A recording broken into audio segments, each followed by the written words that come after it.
Sobat ASN dimanapun kalian berada, selamat datang di podcast Learning Journal episode ketiga, tempat kita berbagi cerita, inspirasi, dan perjalanan seru selama mengikuti pelatihan dasar CPNS. Nah, nggak terasa ya, kita sudah sampai ke episode ketiga, di mana kemarin di episode perdana kita sudah mendiskusikan tentang tantangan kebangsaan masa kini. Dan episode kedua kemarin, kita telah mendiskusikan rencana aksi untuk membuat PU lebih kuat dan lebih baik. Nah, di episode kali ini, dan mungkin menjadi episode terakhir kita ya untuk membahas topik-topik yang sudah kita pelajari di agenda 1. Masih bersama saya, Dewi Sri Mulyani Supriyadi, yang akan menemani teman-teman narasumber dalam satu episode spesial bersama ke-6 narasumber kita yang luar biasa, dan juga teman-teman satu angkatan kita dari Latsar CPNS Angkatan 1.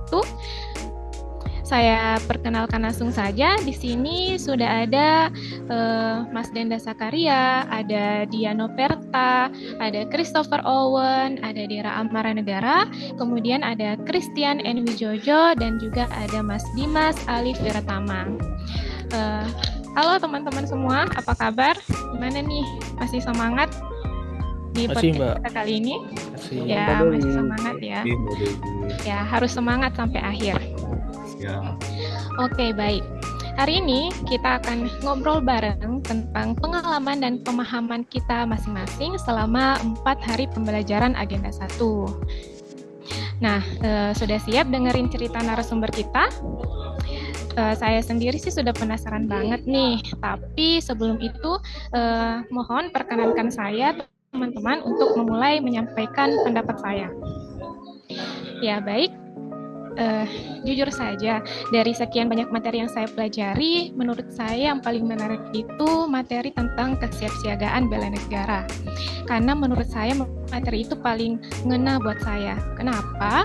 Karena materinya itu nggak cuma belajar soal cinta tanah air secara teori saja, tapi benar-benar menyentuh kehidupan sehari-hari saya sebagai seorang CPNS. Nah, pada materi itu mengajarkan bahwa bela negara itu bukan hanya soal perang atau angkat senjata saja, tapi soal siap jiwa dan raga, baik itu mental, fisik, sosial, bahkan emosi atau spiritual. Sehingga saya jadi menyadari bahwa tubuh yang bugar, pikiran yang sehat, dan hati yang kuat ternyata juga bagian dari pengabdian kepada negara.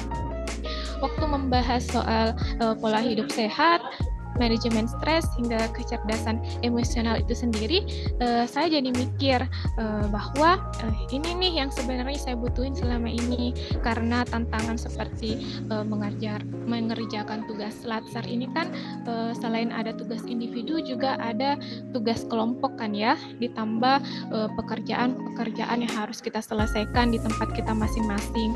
Nah, kerja itu menurut saya bukan hanya soal tugas saja, tapi juga soal bagaimana saya mengelola diri, bagaimana saya mengatur manajemen waktu di tengah-tengah tekanan yang ada. Nah, kalau dipikir juga, bagaimana kita bisa memaksimalkan mencapai tujuan kita kalau kita saja belum bisa mengontrol emosi kita. Bagaimana juga kita bisa berkontribusi untuk bangsa kalau dari diri kita sendiri saja kita belum selesai dengan permasalahan kita. Jadi buat saya, kesiapsiagaan bela negara itu bukan hanya soal pelajaran saja, tapi merupakan bekal hidup. Seperti itu teman-teman. Ya, baik, giliran teman-teman narasumber nih, boleh dong diceritain menurut teman-teman pribadi, apa sih momen atau materi yang paling berkesan selama 4 hari ini, dan pengalaman apa saja yang teman-teman peroleh selama pembelajaran. Saya persilahkan untuk dimulai dari Mas Christian Owen, dan kemudian nanti silahkan dilanjutkan oleh teman-teman lain secara berurutan. Terima kasih untuk kesempatannya Mbak Dewi. Kalau saya mau bahas hal atau topik yang menarik perhatian saya ya di agenda pertama ini mungkin mengenai topik isu-isu kontemporer ya. Sekarang ini kan lagi banyak ya masalah-masalah yang lagi trending ya, salah satunya itu kayak berita hoax. Nah, berita-berita yang nggak tahu benar apa enggaknya itu udah tersebar di mana-mana, dari berita yang ternyata itu eh, topiknya ini, terus di forward ke grup-grup WA, terus sampai jadi berita yang lain topiknya. Dan itu sampai bikin orang-orang itu gampang banget ke bawah arus kebencian. Nah, aku sendiri juga pernah nih hampir kejebak baca berita yang ujung-ujungnya itu ternyata hoax. Nah, itu jadi pembelajaran sih buat kita, apalagi kita itu calon ASN. Jadi makin hati-hati dan belajar ngecek dulu sebelum kita share apapun itu. Nah, itu sih dari saya Mbak Dewi. Mungkin dari teman-teman lain bisa share pengalamannya. Terima kasih. Nah, kalau dari saya sih ya, kemarin kan kita 4 hari udah belajar sama Bu Leli ya. Yang pertama mungkin yang mengenai wawasan kebangsaan dan bela negara, lalu yang hari kedua itu kita belajar isu-isu kontemporer, lalu yang hari ketiga kita belajar analisis eh, algoritma kebangsaan, dan yang terakhir kita itu belajar tentang teknik analisis isu kontemporer. Nah, yang paling menarik sih menurut saya yang teknik analisis isu kontemporer ini ya, ternyata sekompleks itu gitu loh. Sekompleks itu bagaimana cara mulai dari sifat manusia yang bernafsu dan berakal tadi, menghasilkan kehidupan dinamis. Lalu tadi yang hari keempat juga kita belajar apa aja cara-cara untuk mengidentifikasi isu-isu tersebut, lalu kita memahaminya bagaimana, dan kita juga perlu untuk istilahnya memfilter lah, menggunakan metode APKL tadi dan USG, mana isu-isu yang menjadi prioritas kita juga, mana yang kualitas mana yang bagus untuk menjadi ini tadi, prioritas tadi. Lalu kita analis juga dengan beberapa metode yang tadi udah kita ini juga sama Bu Leli, metode contoh SWOT tadi atau fishbone diagram. Nah, itu tadi karena menurut saya menarik karena ini sangat penting ya teman-teman, terutama untuk menghadapi isu-isu kontemporer yang ada di lingkungan kerja kita sendiri. Tentunya ini sangat menarik dan penting untuk kita menjadi modal awal kita untuk menjadi CPNS itu sendiri. Itu sih kalau dari saya, Mbak. Oke, mungkin nambahin aja ya dari tadi apa yang dibicarakan oleh Mas Tian, kemudian dari Mas Owen juga gitu mengenai pengalaman dan pemahamannya selama pembelajaran di agenda 1 ini. Mungkin saya juga sedikit tertarik mengenai apa namanya isu-isu kontemporer dan juga kaitannya dengan pembelajaran-pembelajaran yang lain gitu. Untuk di isu kontemporer ini sendiri, mengapa saya merasa apa namanya merasa berkesan gitu untuk mempelajarinya, karena di sini saya baru tahu gitu alur dari alur dari isu kontemporer itu seperti apa gitu, dan contoh-contoh yang diberikan itu juga sangat nyata sekali adanya gitu dalam kehidupan kita sehari-hari. Dan juga saat pembelajaran itu kita juga menambah wawasan juga bagaimana untuk menganalisis isu dan juga bagaimana untuk menghadapinya. Dan di lain sisi isu sekarang sudah banyak sekali terjadi gitu di tanah kita juga di lain sisi harus mempersiapkan diri kita gitu. Itu hubungannya dengan kesiapan bela negara gitu.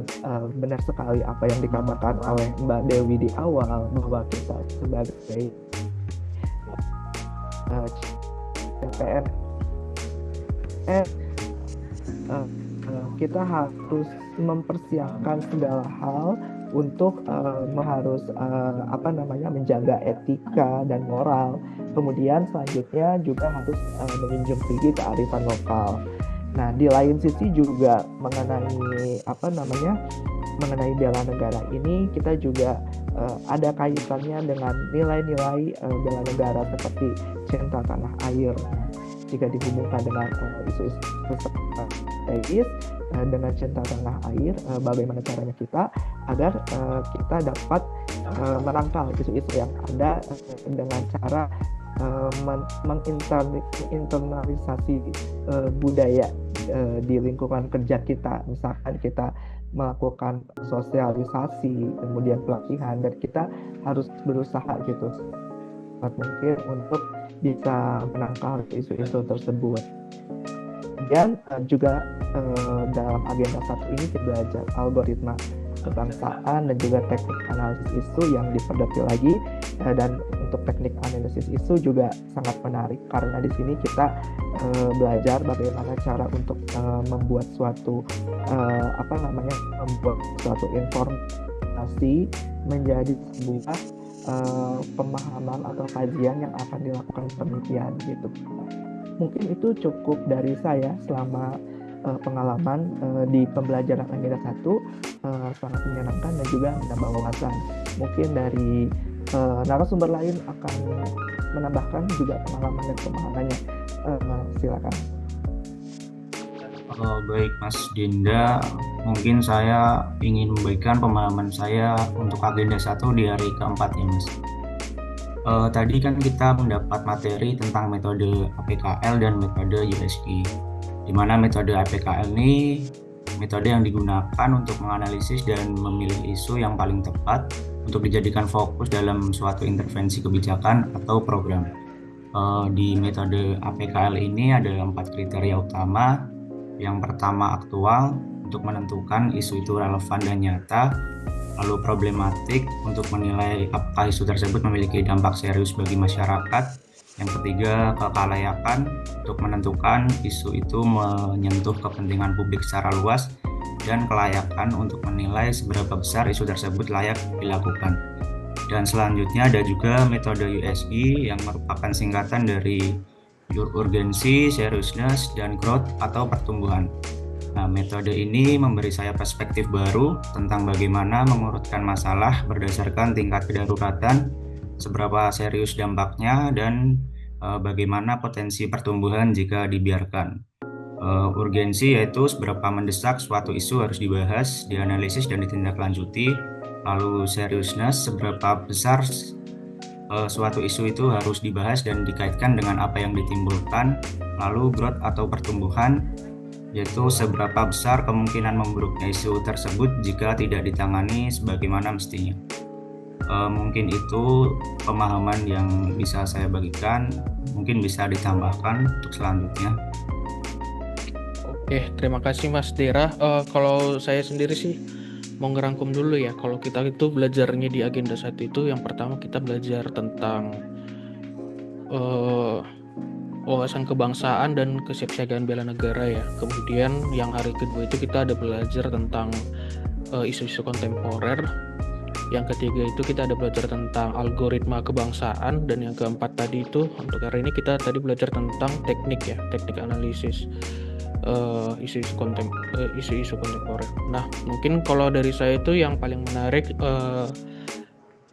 tentang algoritma kebangsaan sih, karena menurut saya itu algoritma kebangsaan seperti yang udah saya sampaikan sebelumnya itu, algoritma kebangsaan ini bisa jadi salah satu solusi lah untuk permasalahan-permasalahan terkait isu-isu kontemporer gitu.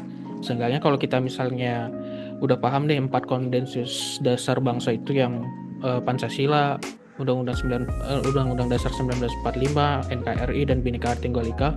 Kalau misalnya kita udah paham tuh nilai-nilai yang terdapat dari 4 konsensus tersebut, pasti sih kita bisa untuk tidak melakukan hal-hal yang merugikan gitu, untuk merugikan kita sendiri atau merugikan orang lain.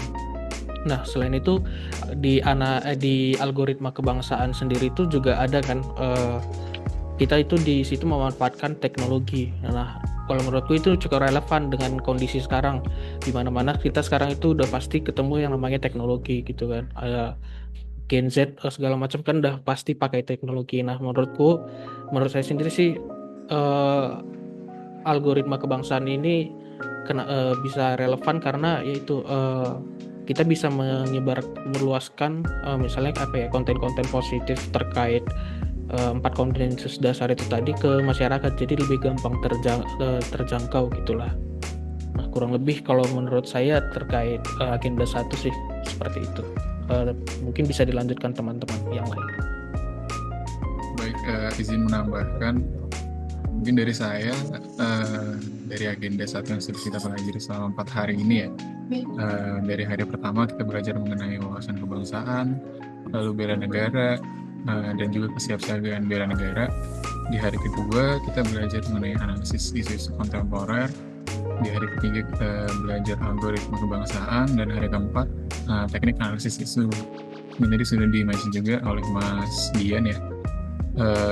Nah, untuk permasalahan untuk agenda dari agenda 1 ini yang saya pilih topik yang menurut saya menarik. Nah, di antara yang lain itu ada analisis isu kontemporer. Apa sih analisis isu kontemporer itu? Analisis isu kontemporer itu adalah proses mengidentifikasi, memahami, dan mengevaluasi isu-isu aktual yang sedang terjadi dalam masyarakat, baik di tingkat lokal, nasional, maupun global, dengan menggunakan pendekatan kritis dan sistematis. Tujuannya untuk mengenali masalah yang sedang berkembang dan relevan saat ini, memahami akar penyebab, dampak, dan aktor yang terlibat, lalu juga mencari solusi atau kebijakan yang tepat untuk menjawab tantangan yang ditimbulkan. Lalu untuk contohnya sendiri, mungkin ini bisa terjadi di antara kita, masih terjadi di antara kita, yaitu isu intoleransi yang menjadi ancaman nyata dalam kehidupan sosial. Di tengah keberagaman suku, agama, dan budaya di Indonesia, intoleransi masih menjadi salah satu isu kontemporer yang serius. Meskipun Indonesia dikenal sebagai negara yang memiliki nilai Bhinneka Tunggal Ika, dalam praktik sehari-hari kita masih sering menjumpai sikap-sikap eksklusif, diskriminatif, dan tidak terbuka terhadap perbedaan. Intoleransi seperti ini bukan hanya melanggar nilai Pancasila, khususnya sila kedua dan sila ketiga, tetapi juga mengancam persatuan bangsa dan memperlemah ketahanan sosial masyarakat. Mungkin sekian pendapat saya mengenai materi kita di agenda 1. Saya kembalikan ke Mbak Dewi. Terima kasih. Ya, baik. Menarik sekali sih ya kesan dan pengalaman teman-teman semua. Saya sendiri juga jadi banyak tahu pengalaman menarik dari sudut pandang teman-teman narasumber. Nah, sebelum mengakhiri podcast kita hari ini, saya ingin mengingatkan kepada teman-teman, agenda 1 ini baru permulaan, tapi dari sinilah kita bisa membangun fondasi sebagai ASN yang tidak hanya bekerja tapi mengabdi. Jadi, mari kita lanjutkan Latsar ini dengan semangat, dengan hati yang terbuka, dan pikiran yang siap belajar, karena ke depan kita akan menemukan lebih banyak materi lagi, dan tentunya akan banyak tugas-tugas yang menanti ke depannya. Tapi pesan saya juga, mari kita jalani Latsar ini bukan semata-mata hanya untuk lulus saja, tapi demi menjadikan kita pribadi yang kelak akan membawa nama baik Kementerian PU ke depannya. Baik, saya Dewi Sri Mulyani, pamit undur diri dan sampai jumpa di kesempatan selanjutnya. Terima kasih banyak teman-teman narasumber sudah meluangkan waktunya untuk diskusi kita hari ini. Terima kasih Mbak Dewi. Terima kasih Terima kasih Mbak Dewi.